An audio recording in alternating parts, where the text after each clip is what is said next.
Subscribe करंतु एबे आम चैनल को आउ प्रेस करंतु बेल आइकन को जहा द्वारा लेटेस्ट वीडियो नोटिफिकेशन आपण माननकु सर्वप्रथमे मिल जिवो। नमस्कार बंधुगण आपण माननकु आम यूट्यूब चैनल को स्वागत। बंधुगण आज आमे जानिबा मासर द्वितीय सप्ताह अर्थात 8 रु 14 तारिखर दिनटी आपणकर किपरि कटिबो केउ प्रकार आजिर दिन को आपण माने प्लानिंग करिवे विशेष भाबरे जदि आमे आपण माननकु कहिबु तो आज आपणकर स्वास्थ्य किपरि रहिबो ता सहित आपणक क्यारियर किपरि रहिबो बिजनेस और व्यापार किपरि रहिबो ए दिन रे ता सहित स्वास्थ्यर महत्वपूर्ण इनफॉरमेशन मध्ये भिडियो रे आमे आपण माननकु कहबु और वीडियो शेष रे उपाय विषय मध्ये आमे आपणकु कहबु जहा द्वारा ए सप्ताह को आपण आहुरी अधिक शुभ और मंगलदायक भर साब्यस्त करि परिबे। जदि आमे कहिबा संपूर्ण भाबरे आपण माननकु पूरा राशिफल विषय रे किंतु यह पूर्व चैनल नुआ आसथिले चैनल को सब्सक्राइब करंतु सांगर नोटिफिकेशन बेल को मध्य ऑन करंतु जहा द्वारा समय समय रे नुआ नुआ वीडियो रो नोटिफिकेशन आपनको सर्वप्रथम मिलिबो। आसंतु जानिबा किपरि रहिबो 8 रु 14 तारिख पर्यंत दिन आपणकर। जदि सबुठारु प्रथमे कहबा कि कोन ए दिन रे आपनको पई विशेष भाबरे पॉजिटिव रहिबा पई जाउची जदि आमे आपण माननकु कहबु ए समय अवधि रे आपणकर विशेष भाबरे वित्तीय स्थिति रे काफी सुधार आसी जिवो। किछि नुआ आरंभ करिबा पई ए दिन आपणक पई बहुत ही भलो रहिबो आ अनुकूल रहिबो। आपणकर परिश्रम आ प्रयास द्वारा ए सेकेंड वीक रे आपणक सामना रे सफलता मिलिबो। विवाह योग्य लोकंक पई कोनोसी भलो संपर्क आसी पारे बा कथावार्ता मध्य घरे आपणकर होई पारे। एहा सहित समाज एवं संपर्कियंक सहित आपणकर प्रभावशाली व्यक्तित्व आउ सरल स्वभाव कारणरू आपणकर मान प्रतिष्ठा बनिक रहिबो। समय आपणकर किछि मिलाजुला प्रभाव मध्ये आपणक पई नेकी आसुछे किंतु जदि कहिबा ताको बहुत भलो बनेइबा आपणकर काम अटे। किछि टाइम रे अति संपर्कियंक सहित जहाँ भी मनांतर मतांतर आपणक घरे चालुथुला तो ए सप्ताह रे से सबुर स्थिति टिके परिवर्तन हेबो आउ संपर्क रे पुणी थरे मधुरता आसीबो। प्रतिष्ठा लोकंक सह मेलमेलाप बढ़िबो जहाँ आपणकर भविष्यत पई बहुत ही लाभदायक सिद्ध हेबो। धार्मिक स्थल रे जीवार विशेष भाबरे आपणकर प्रोग्राम बनिबो जहाँ द्वारा बहुत अधिक शांति आउ हल्कापण आपण अनुभव करिवे। घरे सुख सुविधा संबंधित वस्तुर किणाकिणी आपण करिवे। कोनोसी दामी जिनिस मध्य कि आपणकु देई पारे। विद्यार्थी वर्गों को निजर चाकरी संबंधित कोनोसी क्षेत्र रे इंटरव्यू रे सफलता मिलिबार जोग बनुछि सेतिपाई पूरा परिश्रमर सहित आपण आपणक कार्य करंतु ता सहित आपण आपणकर सिद्धांत द्वारा कौनसी प्रकार समझौता ए सप्ताह रे करंतु नाही। प्रभावशाली एवं प्रतिभावान लोकंक सहित अधिक टाइम आपण आपणकर स्पेंड करंतु जहा द्वारा आपणकर आत्मबल आ आत्मविश्वास रे वृद्धि हेबो तथा नकारात्मक विचार मध्ये आपणकर दूर हेबो। भाग्य ठारू अधिक आपण आपणकर कर्म उपरे विश्वास रखंतु एहा आपणक पई बहुत ही भलो दिन रहिबो। आसंतु जानिबा ए सप्ताह रे आपणक पई कोन नेगेटिव रहिबाकू जाउची। कोनोसी पारिवारिक कथावार्ता को नै भाई भौणी भितर ए सप्ताह रे लड़ाई झगड़ा होई पारे।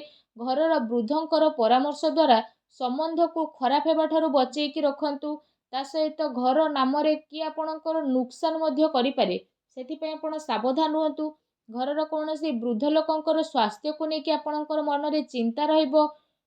दूर जगह को जीवाको मध्य आपणकु पड़ी पारे ता सहित आपणकु आपणकर स्वभाव रे इगो को खत्म मध्य करबाकू पड़िबो जहा द्वारा प्रॉब्लम सबुर शीघ्र समाधान होई जिवो। कोनोसी भी योजना उपरे कार्य करिबा पूर्वरु ता उपरे भलो भाबरे विचार करिबार आवश्यकता रहिछि। कोनोसी दुखद समाचार मिलिबा कारणरू मन रे आपणकर उदासी आ नकारात्मक विचार मध्य आसीबो किंतु जदि कहबा आपण शीघ्र ही से सबुरु बाहर को बाहरिबे। विद्यार्थी वर्ग पाठ पढ़ार अपेक्षा फालतू भूल बुझामणा रे अधिक ध्यान देबे आ निजर महत्वपूर्ण कार्य को बहुत ही अधिक संभाळिकी मध्य रखिबे।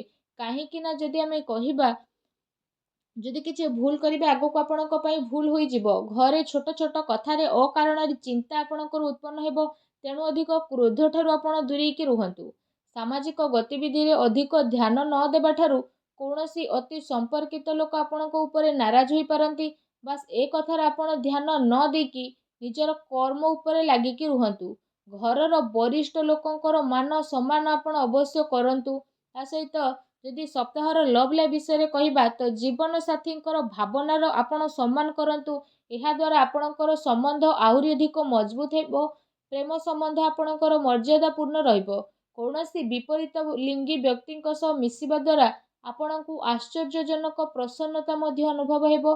ଘର ପରିବାରର ବାତାବରଣ ଆପଣଙ୍କର ବହୁତ ହି ସୁଖଦପୂର୍ଣ୍ଣ ରହିବ।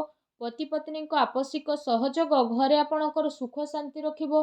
ପ୍ରେମ ସମ୍ବନ୍ଧରେ ଆଗକୁ ଆସୁଥିବା ଟାଇମ୍ରେ ଆପଣଙ୍କର ବିବାହରେ ପ୍ରଣୀତ ହେବାର ପୂର୍ଣ୍ଣ ରୂପରେ ଯୋଗ ବନୁଛି। ଜୀବନ ସାଥୀଙ୍କର ବିଶେଷ ଭାବରେ ଆପଣଙ୍କୁ ଆପଣଙ୍କ କାର୍ଯ୍ୟରେ ପୂର୍ଣ୍ଣ ରୂପରେ ସହଯୋଗ ପ୍ରାପ୍ତ ହେବ ତଥା ଘରେ ମଧ୍ୟ ଆପଣଙ୍କର ସକାରାତ୍ମକ ବାତାବରଣ ବନିକି ରହିବ। ଏହା ସହିତ ଯଦି କହିବା ନିଜର ବ୍ୟସ୍ତତା ଭିତରେ କିଛି ଟାଇମ୍ ଆପଣ ଆପଣଙ୍କ ପରିବାରର ପିଲାଙ୍କ ସହ ବାହାର କରିବାର ଅତି ଆବଶ୍ୟକତା ରହିଛି। ଏହାଦ୍ୱାରା ପରିବାରରେ ଆପଣଙ୍କର ରେସ୍ପେକ୍ଟ ଆହୁରି ଅଧିକ ବଢ଼ିଯିବ।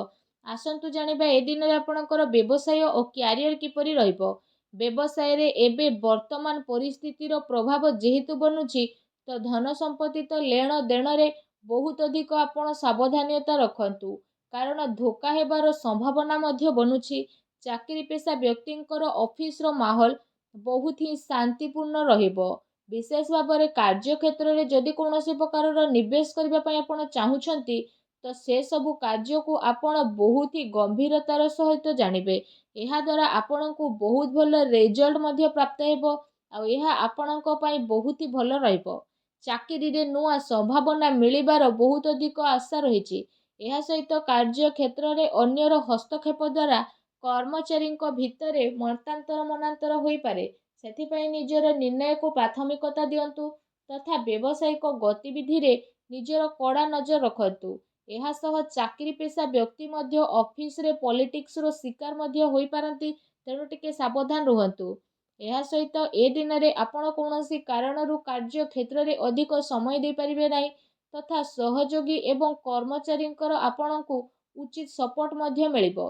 ଚାକିରି ପେଶା ବ୍ୟକ୍ତିବିଶେଷଙ୍କୁ ନିଜର ଉଚ୍ଚ ଅଧିକାରୀଙ୍କର ପୂର୍ଣ୍ଣ ରୂପରେ ସହଯୋଗ ମିଳିବ। ବ୍ୟବସାୟିକ କ୍ଷେତ୍ରରେ ଯଦି କହିବା ଆପଣଙ୍କର କାର୍ଯ୍ୟକ୍ଷମତାର ସଫଳତା ମିଳିବା କାରଣରୁ ବହୁତ ଅଧିକ ସଫଳତା ଆପଣ ପାଇ ମଧ୍ୟ ଯିବେ। ଏହାଦ୍ୱାରା ପ୍ରତ୍ୟେକ କାର୍ଯ୍ୟକୁ ଆପଣ ବହୁତ ହି ଗମ୍ଭୀରତାର ସହ ଆଗକୁ ନେବେ। ଚାକିରି ପେଶା ବ୍ୟକ୍ତିଙ୍କୁ ତାଙ୍କର କାର୍ଯ୍ୟକ୍ଷମତା ପାଇଁ ପ୍ରୋତ୍ସାହନର ପ୍ରାପ୍ତି ହେବ, ଯାହାଦ୍ୱାରା ଆପଣଙ୍କର ମନ ବହୁତ ହି ପ୍ରସନ୍ନ ରହିବ। ଆସନ୍ତୁ ଜାଣିବା ଏ ଦିନରେ ଆପଣଙ୍କର ସ୍ୱାସ୍ଥ୍ୟ କିପରି ରହିବ। ଯଦି କହିବା ଏ ଦିନରେ ଆପଣଙ୍କ ସ୍ୱାସ୍ଥ୍ୟ ବହୁତ ହି ଉତ୍ତମ ରହିବ ତଥା ଆପଣ ଊର୍ଜାରେ ମଧ୍ୟ ଭରପୁର ରହିବେ। ଏ ସପ୍ତାହରେ ଆପଣ ନିଜେ ନିଜକୁ ବହୁତ ଖୁସି ଭରା ଆଉ ଚିନ୍ତାମୁକ୍ତ ମଧ୍ୟ ଅନୁଭବ କରିବେ। ତା ସହିତ ଏ ସପ୍ତାହ ଆପଣଙ୍କ ସ୍ୱାସ୍ଥ୍ୟ ଦୃଷ୍ଟିରୁ ବହୁତ ହି ଭଲ ଟାଇମ୍ ରହିବାକୁ ଯାଉଛି। ଏହା ସହିତ ନିଜର ସ୍ୱାସ୍ଥ୍ୟକୁ ଆହୁରି ଅଧିକ ଭଲ କରିବା ପାଇଁ ଆପଣ ପ୍ରତ୍ୟେକ ଦିନ ଯୋଗ କରନ୍ତୁ, ବ୍ୟାୟାମ କରନ୍ତୁ, ସୁସ୍ଥ ରୁହନ୍ତୁ। ଆସନ୍ତୁ ଜାଣିବା ଏ ସପ୍ତାହରେ ଆପଣଙ୍କ ପାଇଁ କ'ଣ ବିଶେଷ ଉପାୟ ରହିଛି। ଯଦି କହିବା ସପ୍ତାହରେ ଆପଣ ପ୍ରତ୍ୟେକ ଦିନ ତୁଳସୀ ଚଉରା ପାଖରେ ସନ୍ଧ୍ୟା ସମୟରେ ଘିଅର ଦୀପ ଲଗାନ୍ତୁ। ତା ସହିତ ପକ୍ଷୀମାନଙ୍କୁ ଘରର ଛାତ ଉପରେ ଦାନା ଖାଇବାକୁ ଦିଅନ୍ତୁ, ଗାଈକୁ ସବୁଜ ଘାସ ଖାଇବାକୁ ଦିଅନ୍ତୁ। ଏହାଦ୍ୱାରା ଘରର ସମସ୍ତ ନକାରାତ୍ମକ ଶକ୍ତିର ବିନାଶ ହୋଇଯିବ ଆଉ ଆପଣଙ୍କୁ ଶୁଭ ଫଳ ପ୍ରାପ୍ତି ହେବ। ଭିଡ଼ିଓଟି କେମିତି ଲାଗିଲା କମେଣ୍ଟ କରିକି ଜଣାନ୍ତୁ। ଆଉ ଯଦି ଚ୍ୟାନେଲରେ ନୂଆ କରି ଆସିଛନ୍ତି ଚ୍ୟାନେଲକୁ ସବସ୍କ୍ରାଇବ୍ ମଧ୍ୟ କରନ୍ତୁ। ଧନ୍ୟବାଦ।